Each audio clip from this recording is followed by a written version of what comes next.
Hello, everyone. Welcome to the Horror Room. I'm Travis Bruce, and today I'm going to be shining a spotlight on a horror author. Today I have with us, he's an author. He's written over 50 books. His name is Brian Alaspa, and he has a book coming out in May, coming through Unveiling Nightmares that you guys rock over there, and it's called Feral.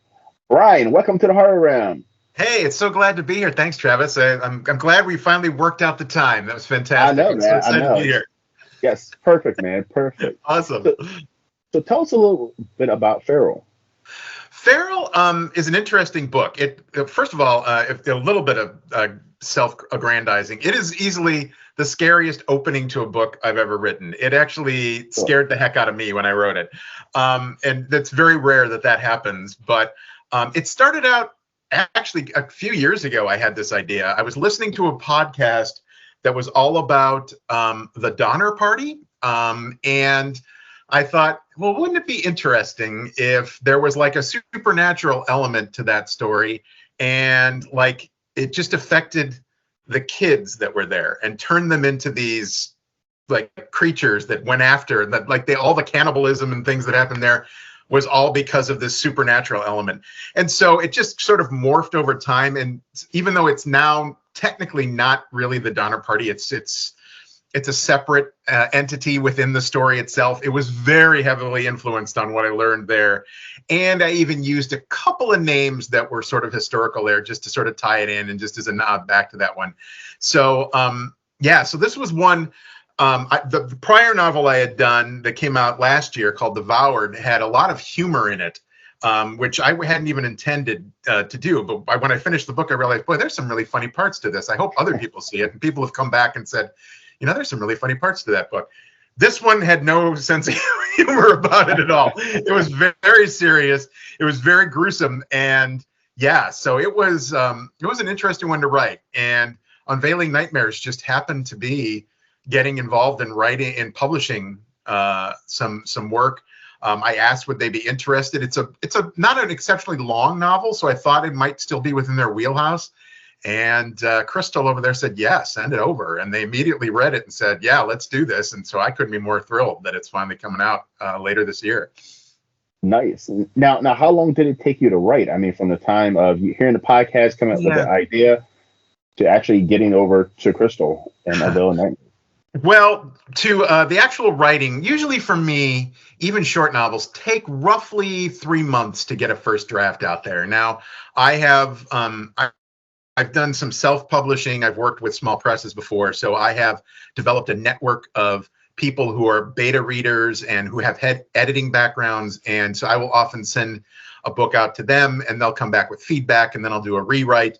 And in this case, I actually hired also an editor that I found online who came back with some great feedback in addition to doing some of that. So I polished it up, and that took another month to 2 months. So it took a little time to get this one ready to really sort of shop around. And I know there'll be another edit with Unveiling Nightmares as well. They have people on staff who will kind of review it as well. So it'll be pretty well, polished up and ready to go by the time it reaches the public. The story itself kicked around in my head for years, actually, before I finally wrote the first word. So, and that for me varies. I can get that infamous bolt from the blue, which is great. And suddenly it's like burning in my head and I have to sit down and write it. And it'll happen from like idea to writing, will just be that 3 months. On the other hand, the last couple now were all ideas I had years ago and just couldn't quite figure out what the plot was until all of a sudden there it was. And so, so that can be fun to have happen too. It's like the mental rock polisher, as I like calling it, kicks around and around in my skull for a while before it finally comes out. Yeah, because I've talked to many horror writers, and they say the same thing that you said, that, a lot of their books, it takes, the initial idea, they've had it in their head for years. Yeah. But to actually get the pieces together, it takes time before they're like, it's ready. Let's put it down on paper. Yeah. And again, the book before this one, the one I did, Devoured, it was based off of a legend that was originally like a Native American legend. And so I wanted to be very careful about writing that. I didn't want to I kicked around ideas for a long time before I came up with a way to tell that story without, doing any sort of, co-opting of Native American like characters. Like I didn't want to delve into that whole thing. I didn't want there to be like a Native American character and accidentally insult like, all of, a bunch of people. You have to be careful of that these days. And so it took a long time to come up with a story where that worked.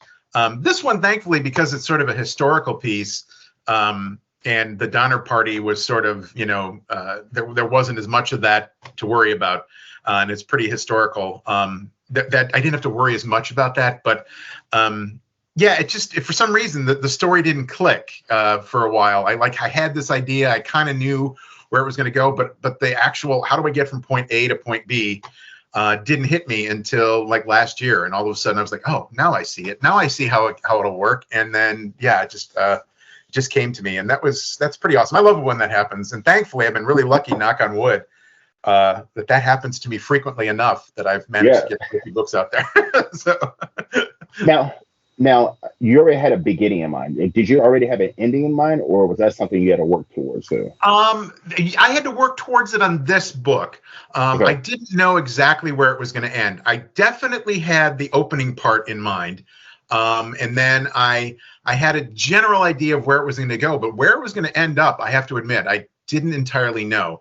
I'm not an outliner. I don't tend to outline my books. I'm what some of us writers call a pantser, which means I fly by the seat of my pants when I write fiction and don't work from an outline. So there have been times where I've started a chapter and been surprised where that chapter ended up. And I thought, wow, I didn't think that character was going to end up there when I started writing it here. And that's the way I prefer to do it. Now, I've written some nonfiction, and that's a whole different animal. I've written some true crime stuff and things like that. And that you want to get everything right, in the right order. So there's a lot. It's like writing a term paper. You do a lot of outlines. You have a lot of footnotes. You have a lot of notes. It's probably why I don't do as much of that anymore. But at one point I was doing it, but it's a little less fun to do all the outlining and note taking and arranging. And it's a little less free, in my opinion, compared to seeing where the story takes you. Yeah, exactly. Which is what I love. I just love that feeling of sitting down at the computer or whatever. And okay, we're going to write about this. And for me, it just tends to open up. There's some portal in my brain that opens up and the story just comes, flying through. I'm always working on something. And so, I'm working on something now. And yeah, it's the same thing. I sit down, I open up the file, and just those next few scenes, the next few sentences just kind of flow out. And, again, I've been lucky that has happened more often than it has not happened. No. So that's pretty cool. Now, you've been writing for a long time. You've been doing the self-published route. You've been doing the published route. Yeah. In the year 2024, a lot more authors are going the self-published route. Sure. Which is great because, a lot more authors are able to get their work out there for people to see. How important do you think it is? You mentioned that you have editors and you have individuals who are able to read in the warehouse. Yeah. How important is that? To me, it's vital. And it took me a while in my career to realize how important it was. There were times where when I was starting and I didn't kind of have that network built up, and I started self-publishing, Amazon came out with the Kindle and suddenly opened up their publishing platform to anybody. And that was a huge thing for me. That really started my kind of career as an author, was reaching that audience through that. But the books that I wrote then are not nearly as good as they are now, especially the ones that get to market, because I didn't have that network there. And it took me a while because I had a little bit of a prima donna attitude at sometimes, where like an editor would come back, and I think it all changed. I wrote kind of a young adult, ghostly romance thriller story called Sapphire. And I was working with a small publisher. Sadly, that publisher didn't last and eventually came back to me. But I was working with the publisher at the time, and an editor came, and she was very harsh on my work. She came back with really strong, and I kind of had a mental meltdown. And it was my wife who came to me and was like, I don't know, just relax, actually read what she's saying. And I did. And I went back, and I actually ended up having a very brief online conversation on Twitter with Joe Hill, the author, because he had just been in town, and lo and behold, we had talked briefly, and I was just like, "Hey, you and I talk. Can I ask you a question?" And he was like, "Sure." And it's like, "Have you ever had an editor come and you just fundamentally disagree with their editing?" And he said, "Yes, it's happened many times. And what I've always done is done what the editor said, and it turns out they're right."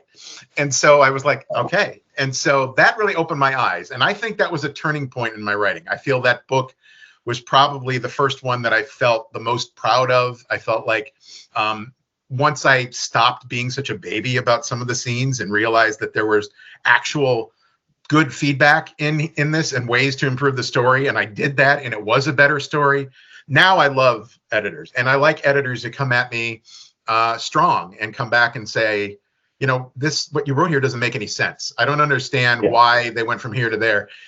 It's just so needed. Otherwise, you do self-publish and you can spot the flaws. And even with all the editors, you still get reviewers who like to spot any flaw. I mean, we live in a time where they will point out any mistakes. Yes, they will. Yeah, and so I think it's vital. If you're going to self-publish, you need to have people around you that you can. For me, I need to step away, maybe just for even a couple months. I spend so much time, those 3 intense months writing a first draft. I need to send it off to someone else to look at and be like, here, this is raw first draft material. I step away and they come back with feedback. And by the time they're usually done, I'm ready to go back and do the rewrites. And it took me a while to get comfortable with that, but now I've got a really good group of people who are willing to provide really good feedback. And yeah, so it's just so necessary. Everybody needs an editor. So, I mean, that's true. Yeah. I mean, even with myself, with my YouTube channel, I pretty much do everything myself because I'm not monetized yet. But I've had to slow down because I do so many interviews, and I'm editing. I'm putting a title, and I'm editing back to back to back, posting them on YouTube. Yeah. And there were so many times that I would have creators contact me after their videos posted and say, "Hey, you spelled my name wrong," or "Hey, you spelled the like." For instance, I remember one off the top of my head. There was a movie. It was called Bundy Maynard, and I put Dundee Maynard. Oh yeah. And one thing about YouTube is you can't go back once it's up there. You can't go back and edit it. Like you're fucked. Like you can't go back and edit it. You're done. So you got to make a decision at that point that like, do I completely delete this video? Because there's no editing. You got to completely delete that video and put it back up, which means you lose all of your views and all of your watch time in that video. Oh yeah. Or do you just leave it up and just put something in the description? And like I've learned to like completely slow down. The process. Yeah, I think that's true too. I think and some writers work a lot slower than I do. Some people will. I mean, I have writer friends who will take 10 years to write a novel. And I mean, and they're actually writing. And for me, 10 years is a lot of time. The idea is just still kind of kicking around in my head.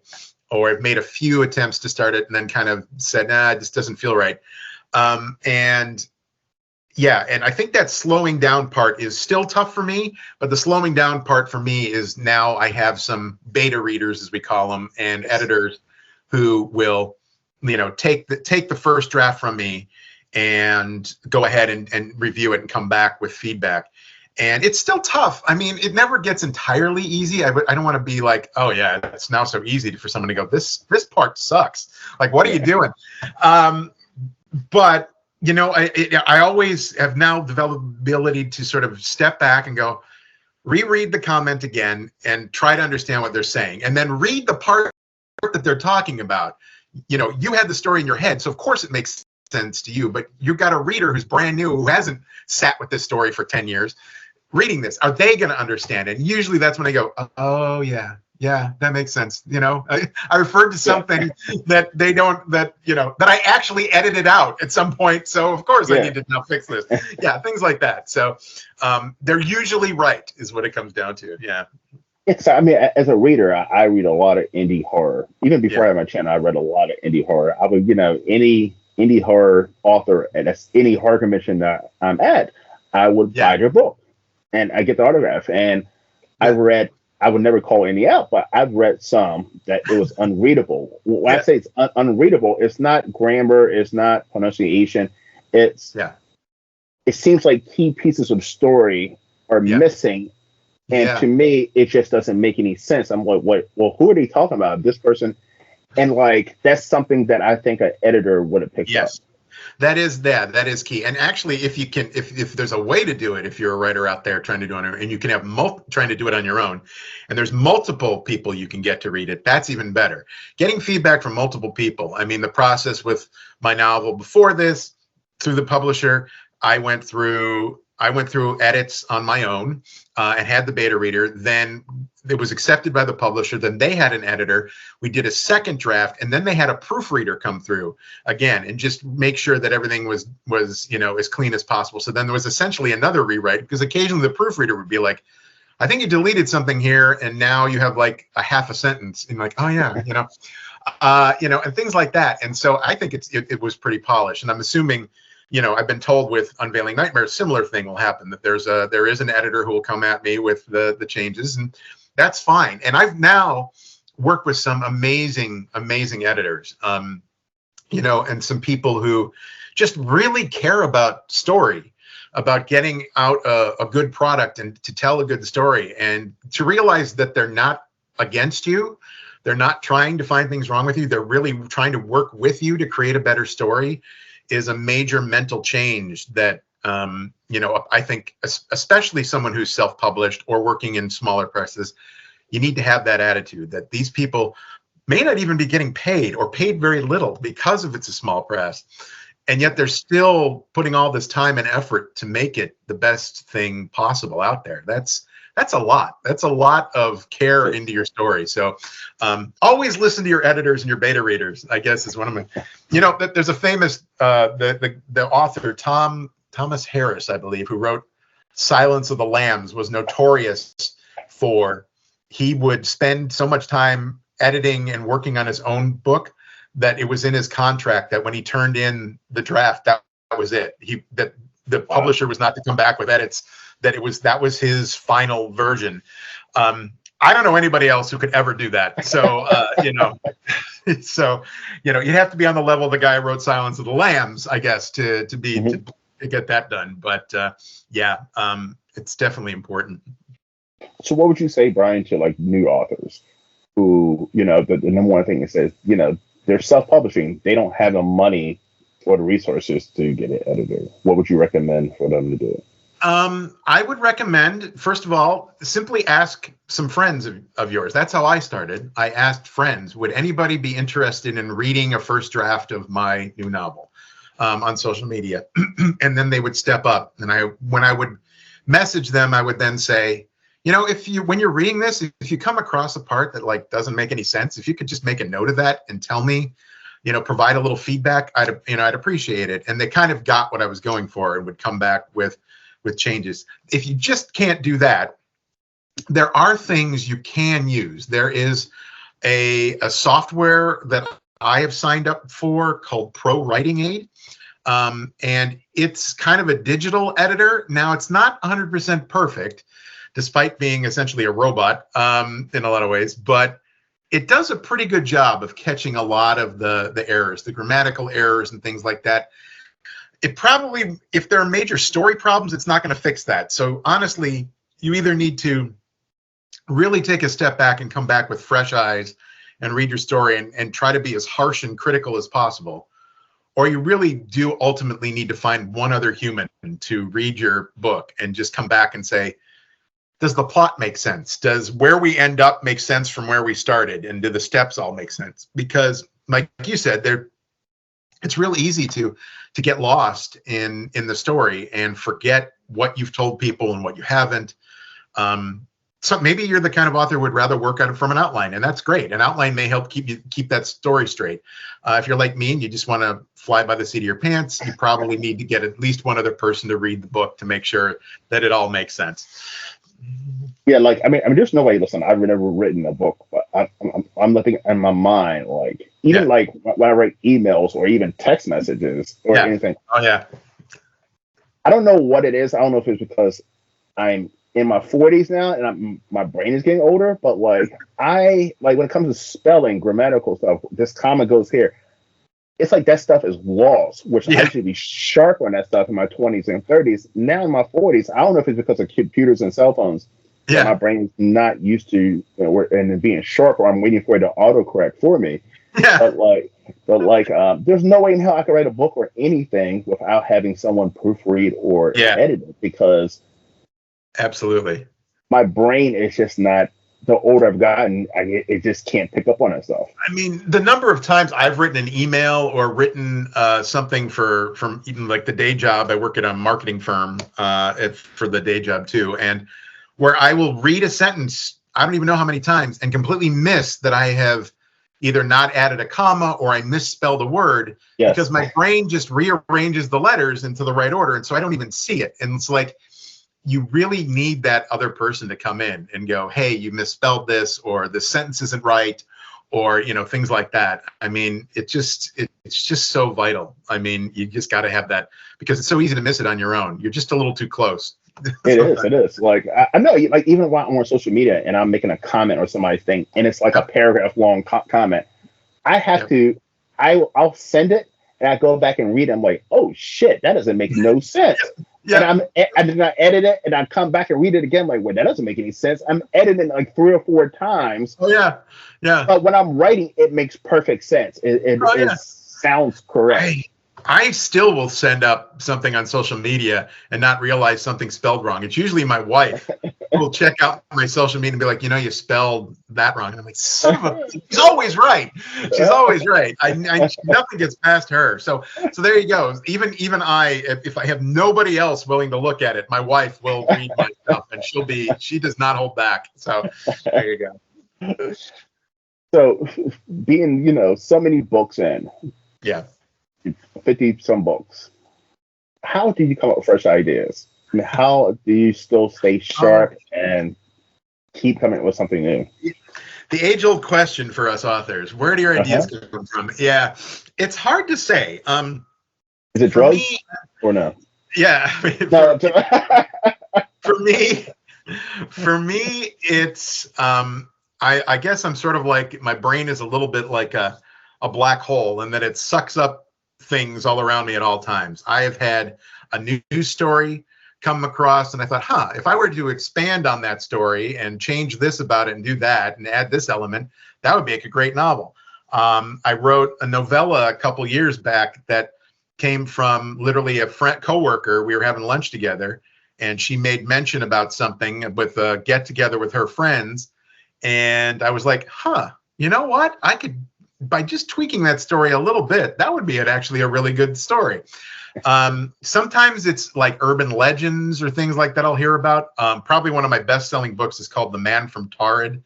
And it's about an urban legend that going back to I don't know when the first urban legend came around. It's been around for a while. And supposedly people like to tell this story as like proof that there are alternate realities, even though nobody's been able to prove that it actually happened going back into the 50s. And I thought, what if that story were to take place now? What would the investigation into this man showing up from a country that doesn't exist and then disappearing, which is the general gist of the urban legend? What would that be like? There would, Homeland Security would go crazy. What would happen? And the novel just spiraled out from that. So, and everything was just kind of there. And Sapphire is the young adult novel is a vanishing hitchhiker story that I heard watched on a ghost channel, and I was like, and there, of course, every city has their own vanishing hitchhiker story about a girl on the side of the road who's hitchhiking, and she gets picked up, and then she tells the person to drive them to where their home is, and it ends up being like the gates of a cemetery, and then they disappear and things like that. And so I was like, well, I can do my own version, and I just had this idea. And so things come from that. Other times they have just literally come out of the blue, and I don't even know where they came from. I was walking my dog once and had a clear image, even though it was the middle of summer in Chicago, a clear image of the streets being full of snow, and looking down the street and seeing 3 men way in the distance walking towards me. And in this vision that I suddenly had, I knew that they were up to something not good. And I was like, there's a story there. There's like, and that became my novel After the Snowfall. So it's like, you just never know where it'll come from. There have been a few times where I thought I had a story and started it, and then I'm like, nope, this isn't working, and I have to stop and then come back around, and it does work, you know. It comes from all kinds of places, and thankfully the world is so wild and crazy and weird that there's a never-ending supply of potential ideas out there. So Sure. Yeah, I mean, and the more we're discovering now about the universe and the things that are out there, it's even more like it's wide open. I feel like I don't think I'll ever run out of potential stories, thankfully. So yeah, it's pretty exciting. Now, have you ever came up with a story like for instance, I come up with ideas in my mind. I'm like, oh, this would be a great thing to do, and then I go and on Google, I search it, and somebody's already fucking done it. have you ever had that instance when you come up with a story and like I mean, do you like Google to make sure that no one else has that book like similar to that or the same? To be honest, if I believe that it has come to me truly from my own imagination, I tend to just go with the story. I don't spend a lot of time messing around seeing if other people have done it. Now, I've had moments of serendipity where I will write something and then all of a sudden I'll turn on the TV and it'll be like, coming soon, a new show, and it's going to be about this. And my wife and I look at each other and I'm like, that's my book that I just wrote. And she goes, how does that happen? I'm like, I don't know.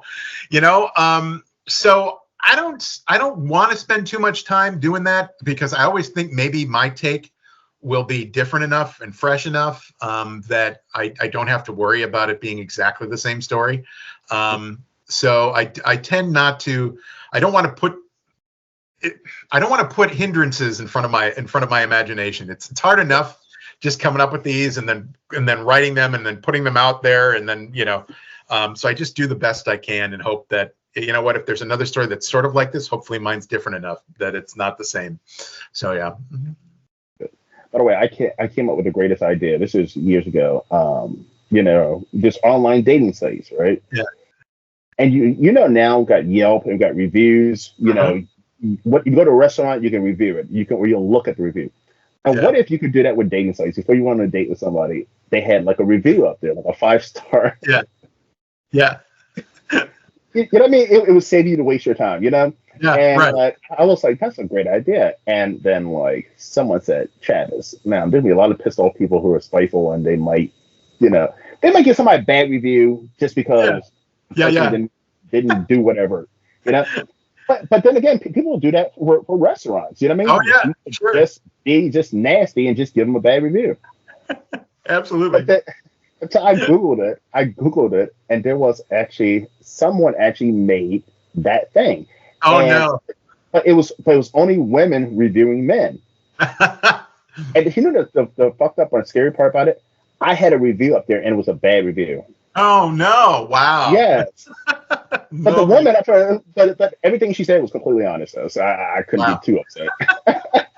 Wow, that's wild. Yeah, I think that's maybe the difference is that my ideas tend not to be product related in that they're not like apps or like inventions. They're stories, and so a story can always be told from a different angle or a different way or a different character can look at it. You can turn the bad guys into good guys and whatever. So there's always a way to come at a story differently that hopefully will be different enough from anybody else who's done it. But again, I've been pretty lucky, and there's not too many. I don't think there's too many out there that were, that I've then run across a story that was exactly the same. But there have been occasionally moments where, like I said, where I'll see a movie or like a TV series and I'll be like, wow, that's awful close though. Like, I wrote a novel back in, the early 2000s called The Dead Phone. And it was all about this cabin, of course, this guy has, and then it was one of these really old, heavy black, like telephones. And then, and it starts ringing, and of course, there's sort of a ghost story. And then just a couple years ago, a horror movie came out called The Black Phone, I believe. It's what it was with like Ethan Hawke in it. And I was like, I'm reading the plot, and I'm like, it's not exact, but boy, that's awful close. It's like, and again, I tell my wife, and she goes, "Son of a," I'm like, "I know." I'm like, "But I guarantee you I couldn't sue anybody about this because it's just different enough." They'll be like, "No, it's not the same story." But I'm like, "It's awful close," but still, yeah. So these things happen. So we're talking about bad reviews. How do you handle bad reviews as an author? Oh my God. Well, not well has been my history. I don't do well. I actually try to review so much, just because I'm very easy to get that negative review stuck in my head. There could be, 100 reviews, 98 of them are great. One is sort of so-so, and one is really bad. And of course, the only one I will remember and think about repeatedly over and over and over again is the one bad review. And I feel like that could potentially affect my ability to continue writing. Like if they picked out one particular part of my writing or something like that, that's all I'll be able to think about. And therefore that, I'm a big believer in the brain dump is the first draft. And so you just write unfettered. You don't worry so much about it. You don't go back and do rewrites while you're doing the first draft if you can help it. You just get it all out on the page and then do the editing and rewrites later. And I feel like reading a lot of those reviews sort of will derail me, will sort of, get in my own head. And then maybe I would just stop writing altogether. I don't know.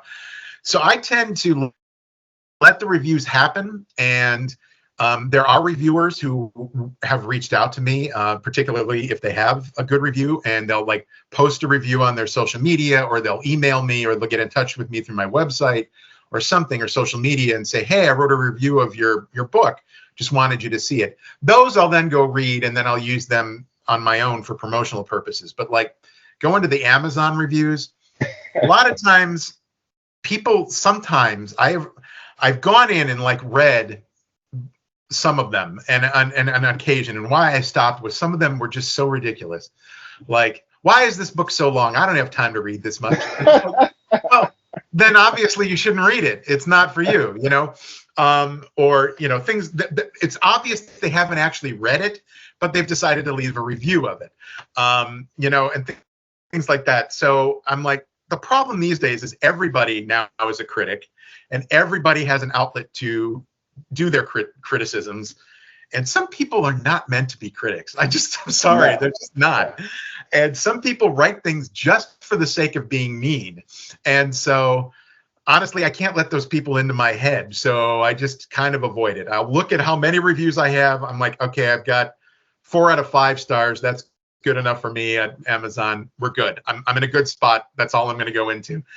The people who really want to champion your book, I found, will reach out to you. They'll find a way to get in touch. They'll message you and say, "Hey, I really loved your book."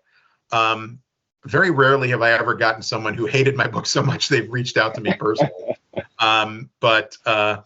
Yeah, so that's how I handle it. Is I just tend to, I can't let myself get too involved in it. I can't go down that spiral with them and go into whatever madness is making them, write such mean things about someone. So because it seems like bad reviews in general are never constructive criticism. They're never like, oh, it's just something, it's just fucking bad with no advice.